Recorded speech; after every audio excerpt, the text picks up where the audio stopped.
7월을 시작합니다. 7월을 시작하면서 우리는 이제 사도행전을 끝나고 예레미야를 만나게 되어지는데요. 예레미야서를 폈는데 예레미야서 1장이 아니라 예레미야서 26장부터 시작되어지고 있습니다. 그렇다면 앞의 내용들은 어떤 내용들이었을까요? 제가 잠깐 아주 짧게 요약해 드리도록 하겠습니다. 한 문장으로 이렇게 요약할 수 있습니다. 하나님께서 예레미야와 또 예레미야뿐만 아니라 다른 선지자들을 불러주셨거든요. 그들의 입을 빌려서 계속해서 하나님의 백성, 이 이스라엘 백성들의 잘못을 지적하고 그들이 멸망당할 것이라 말씀하여 주셨습니다. 왜냐하면 그들이 불의와 그리고 우상 숭배에 빠져 있었기 때문이었습니다. 그 세월이 23년이에요. 태어나서 그의 나이 23살이 되어지도록 하나님께서 같은 내용을 반복해서 계속 그들에게 똑같은 이야기들로 경고하셨단 말입니다. 다시 말하여서 너희는 망한다. 특별히 바벨론으로 인하여서 망한다. 그런데 이들은 23년 동안 선포되어진 말씀에 대하여서 23년 동안 순종하지 않습니다. 그리고 이렇게 우리에게 질문을 던지면서 예레미야서 일부를 막아냅니다. 마무리합니다. 그것은 바로 무엇이냐? 이렇게까지 말했음에도 불구하고 너희는 왜 내 말을 듣지 않는가? 내가 이렇게까지 말했으니 이제 나는 더 이상 기다리지 않고 이제 나는 행하리라. 심판의 말씀을 하시고 이제 하나님께서 그 말씀하신 대로 행동에 옮겨지는 이야기가 이제 26장부터 시작되어지는 겁니다. 이게 예레미야서 1장에서부터 시작해서 25장까지의 내용에 함축된 표현들이에요. 나치에 의하여서 유대인들이 대학살을 당했던 것 여러분들 기억하시죠? 유대인들이 600만 명이나 학살되었습니다. 그렇게 유대인들이 고통당하고 그렇게 없어진 것은 아니었습니다. 그나마 살아있었던, 살아냈던, 버텼던 유대인들은요, 그 고통과 박해 속에서 아주 소수지만 그들은 뭉치기 시작했습니다. 버텼던 그들은, 살아났던 그들은 그냥 가만히 있지 않았습니다. 어떻게 했을까요? 세계 곳곳에 홀로코스트 유대인 박물관을 세웁니다. 저도 이스라엘에 방문하였을 때 이스라엘에 있는 홀로코스트 유대인 대학살 그 박물관에 제가 가본 적이 있었는데요. 그 박물관에는요, 어느 박물관이나 똑같이 다음과 같은 문구가 적혀 있답니다. Forgive, but not forget. 무슨 말입니까? 우리는 용서합니다. 그러나 결코 잊지 않을 것입니다. 잊지 않고 기억한다고 하는 말, 여러분 똑같은 일을 또 겪지 않겠다고 하는 그들의 각오를 말하는 거예요. 멋진 문구이기는 하나, 그런데요 사람들은요 이 말처럼 잘 잊지 못하지 않습니다. 잘 망각합니다. 오히려 잊지 말아야 할 것들은요 너무나도 잘 잊고 잊어야 할 것들은 너무나도 잊지 못하는 우리들의 모습은 아닌가 생각되어집니다. 세상에서 이런 사람이 무섭다는데요, 누군가가 자기에게 잘못한 것들을 잊지 않고 기억하는 사람. 그런데요 더 무서운 사람이 있대요. 세상에서 제일 무서운 사람은요 자기가 누군가에게 잘한 것을 기억하는 사람. 그러니까 나에게 못한 거 기억하는 사람, 이 사람도 무섭지만 진짜 무서운 사람은 누구냐면 내가 너한테 이렇게 잘해줬는데 이거를 하나하나 다 기억하고 있는 사람. 웃긴 얘기인데 새벽에 이렇게 진지하다니. 여러분 그런 겁니다. 7월을 시작하면서 우리 이런 기도 제목을 삼아 보았으면 참 좋겠습니다. 잊을 것은 잊고 기억할 것은 반드시 기억할 수 있는 우리 되게 하옵소서. 여러분 기도하는 저와 여러분들 되었으면 좋겠습니다. 첫 번째입니다. 예레미야의 성전 설교입니다. 1절에 보니까 이렇게 기록되어져 있어요. 유다 왕 요시야의 아들 여호야김이 다스리기 시작한 때에 여호와로부터 이 말씀이 임하여 이르시되, 이렇게 기록되어 있습니다.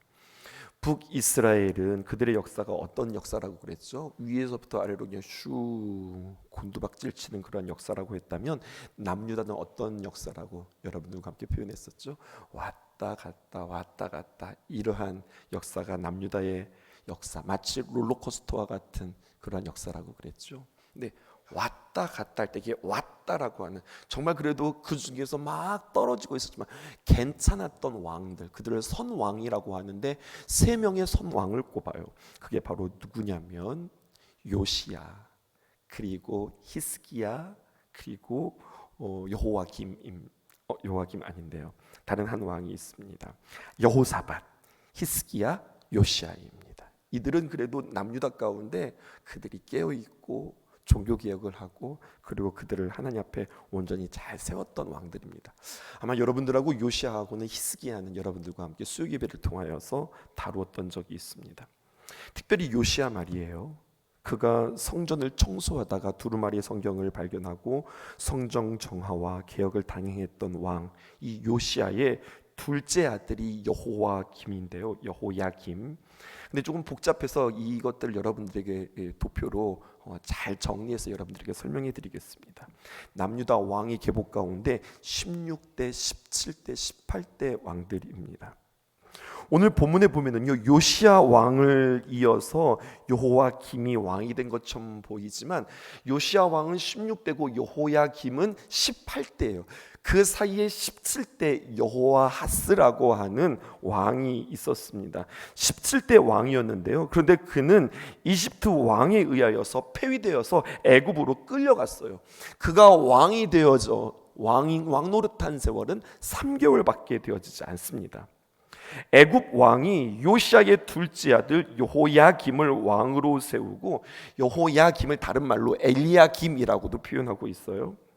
그리고서 여호야김을 압박합니다. 그러니 당연히 여호야김은 친 이집트, 친 애굽 정책을 펼 수밖에 없었던 거예요. 그렇게 그가 18대 왕이 되었는데, 그나마 그는 애굽 말을 잘 들어서 애굽의 눈치를 잘 보아서 그의 바로 위에 17대 여호아하스는 3개월을 왕노릇했다면, 그래도 18대 여호야김은요 11년간 왕노릇을 하였습니다.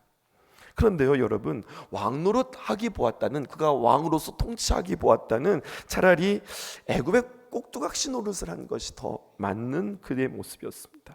이러한 상황 속에서 오늘 1절 말씀이 시작되어지는 겁니다. 유다의 왕 요시야의 아들 여호야김이 다스리기 시작한 때에, 그가 왕이 된 지 1년 정도 되었을까요? 아시리아가 세계를 주름잡았던 그들의 세력들이요 점점점 작아지고 있었어요. 반면에 아직 바벨론은 이제 막 일어나고 있는 중에 있었어요. 그러니까 아시리아도 또 바벨론도 뭔가 이렇게 강력한 힘을 펼치지 못할 때 언제나 제3국이 힘을 펼치죠. 그게 바로 어디였는가? 애굽이었습니다.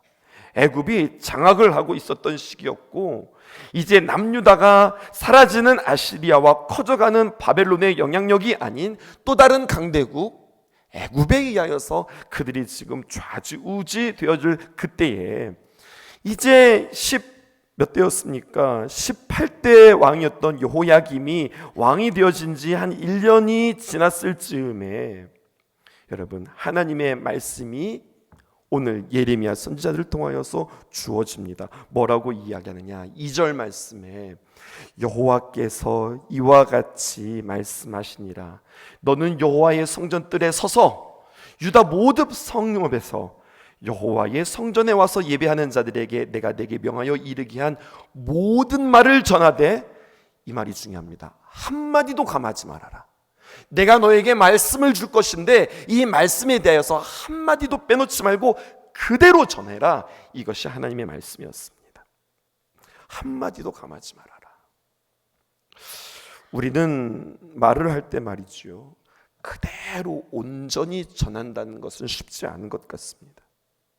지금부터 솔직히 이야기해야 해, 지금부터 정직하게 이야기해야 해, 이야기하지만 사람들은요 이야기할 때 언제나 자기가 유리한 쪽으로만 이야기합니다. 유리한 것은 강조하고요, 그리고 자기가 손해 볼 말은 빼놓습니다. 그리고 나는 거짓말은 하지 않았다고 이야기해요. 편중된 말이죠. 오늘 성경에 보니까 예레미야에게 하나님께서 이렇게 말씀합니다. 뭐라고 말씀하느냐? 2절 하반절에 한마디도 감하지 말아라. 내가 너에게 준 그 말을 그대로 전해라. 이렇게 말씀하는 거예요. 왜 하나님께서 이렇게 당부하실까요? 오늘 우리 본문에는 수록되어져 있지 않지만 우리가 지금 26절 걸어가고 있잖아요. 20절에 보면 예레미야가 하나님의 귀한 말씀을 전하면 전할수록 백성들이 변화되어지고 회개하며 주님 앞에 나오는 것이 아니라 말씀을 전하면 전할수록 그가 핍박받아요. 말씀을 전하면 전할수록 많은 사람들로부터 치욕과 모욕을 받게 되어지는 거예요. 예레미야도 사람인지라 그것을 견딜 수 없어서 예레미야서 20장 9절에 보면 나는 더 이상 하나님의 말씀 전하지 않겠습니다. 나는 더 이상 선포하지 않겠습니다. 이제는 손해볼 말은 하지 않겠습니다. 그가 그렇게 다짐한다고요.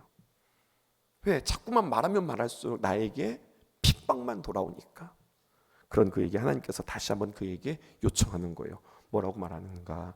감하지 말아라. 빼지 말아라. 한마디라도 빼지 말아라. 이 말을 예레미야에게 또다시 한번 도전하고 계시는 겁니다. 예레미야의 마음속에서는요 고민하는 거죠. 어떤 고민입니까? 치욕과 모욕을 피하기 위하여서 이 메시지를 변형할 것인가? 안전할 수는 없고, 아니면 치욕과 모욕을 무릅쓰고 이 메시지의 순전함을 지킬 것인가? 이 말은요 곧 다른 말로 표현하면 이런 겁니다. 내가 살겠다고 하나님의 말씀을 변형시키겠는가?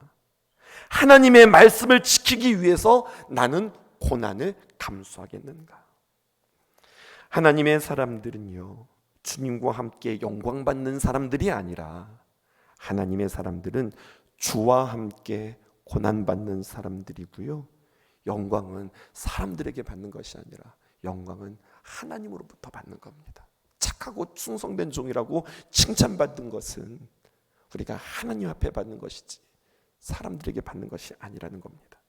3절 말씀에 그들이 듣고 내가 너에게 준 말을 그대로 순전히 한마디도 빼놓지 않고 전할 때에 그들이 듣고, 이 말이 참 가슴 아픈 말이지요. 혹시 하나님께서 말씀하셨는데도 불구하고 절대가 아니라 혹시 각각 그 악한 길에서 돌아오리라.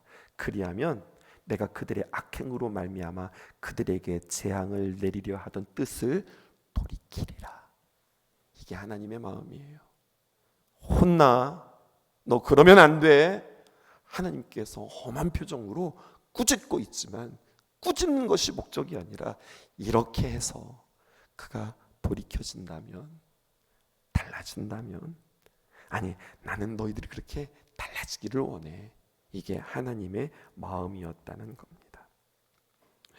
이번에 혹시 그들이 내 말을 그 마음에 귀담아 듣고 각자 자신의 악한 길에서 돌이킬 수도 있지 않을까?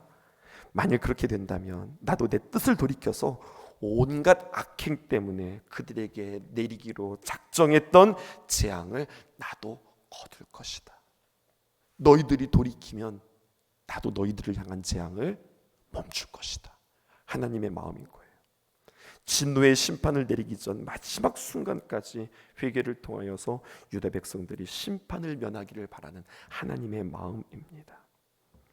여러분 질문해 볼게요. 하나님은 심판을 행하기 원하시는 분이세요? 아니면 심판을 거두기 원하시는 하나님이세요? 심판을 행하는 하나님이 아니라 심판을 거두기 원하시는 하나님이세요. 사실 지금까지 쌓은 죄악으로만 보면 유다 백성들에게는요 어떤 긍휼도 어떤 선처도 필요 없이 즉시 마땅히 심판받아야 돼요.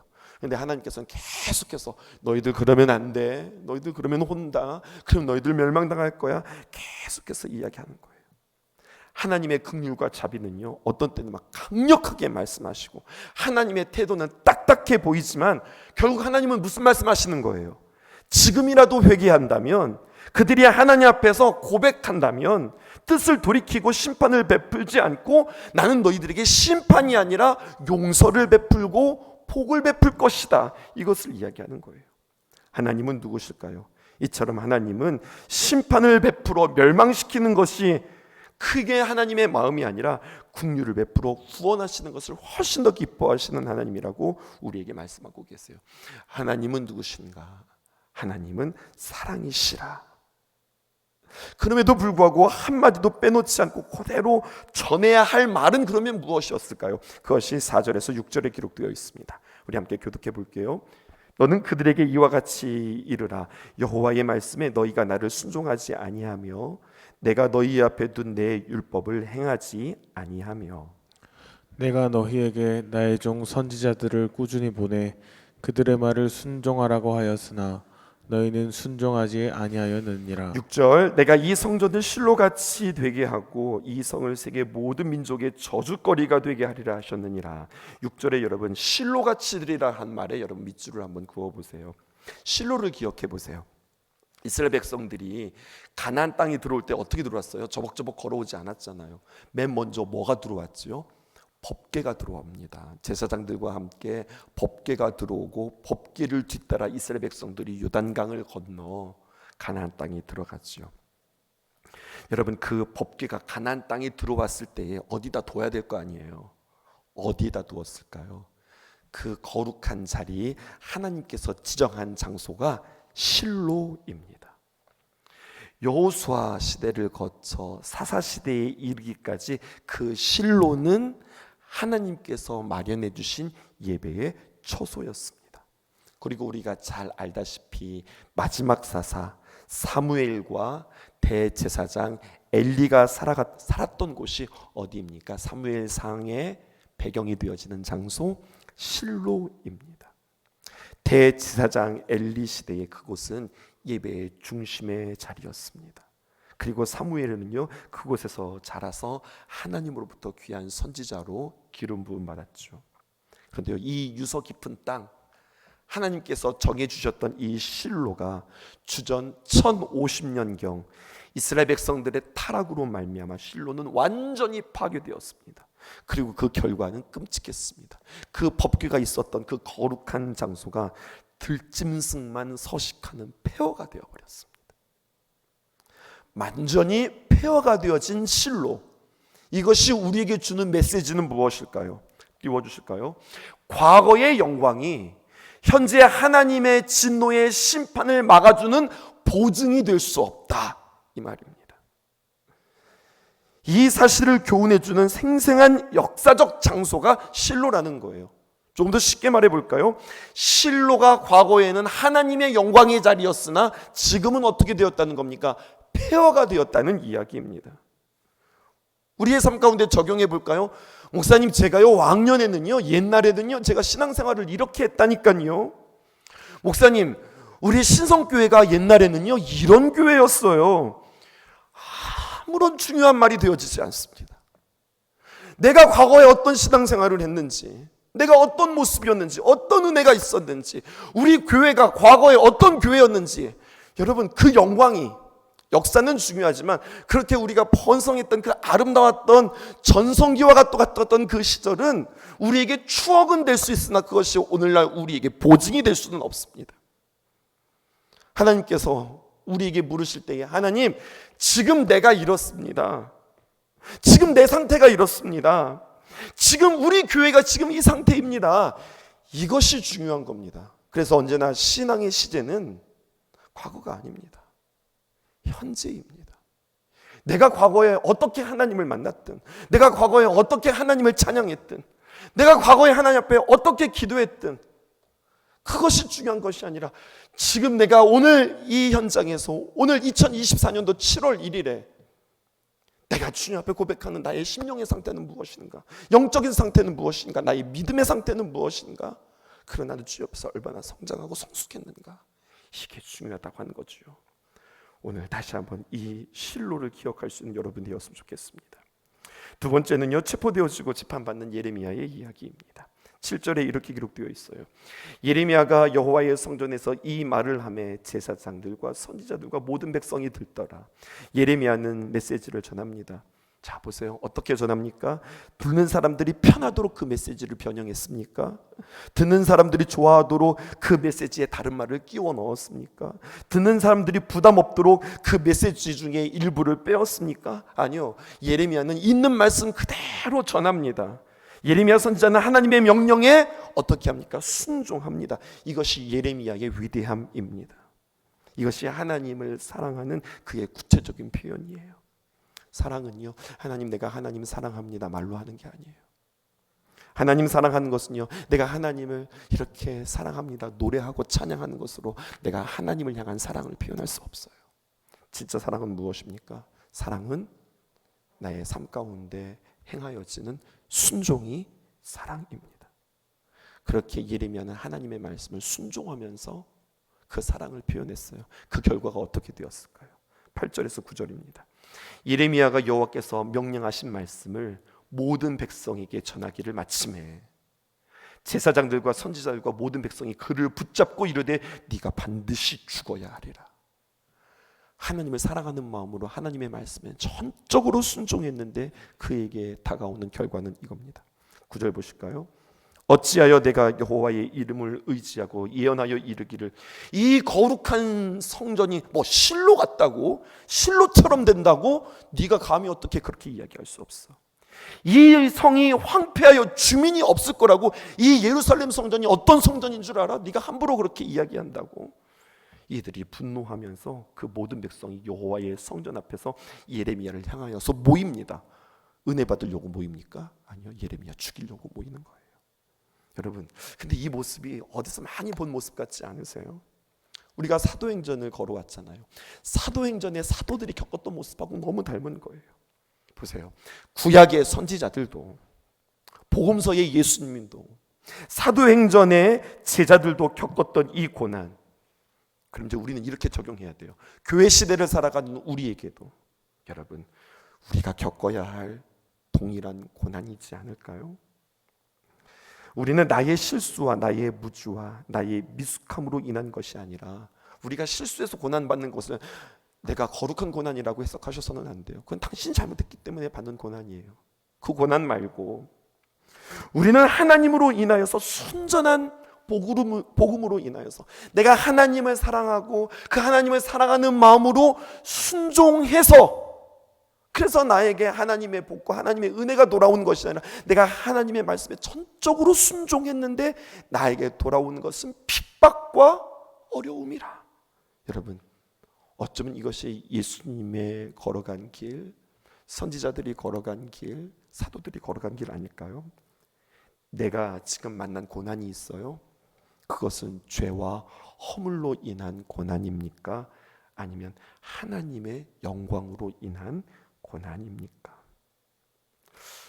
오늘 우리는 7월을 시작하면서 이제 예레미야라고 하는 큰 산을 만나게 되어질 텐데요. 오늘 이 두 가지 여러분들과 함께 생각해 보았으면 좋겠습니다.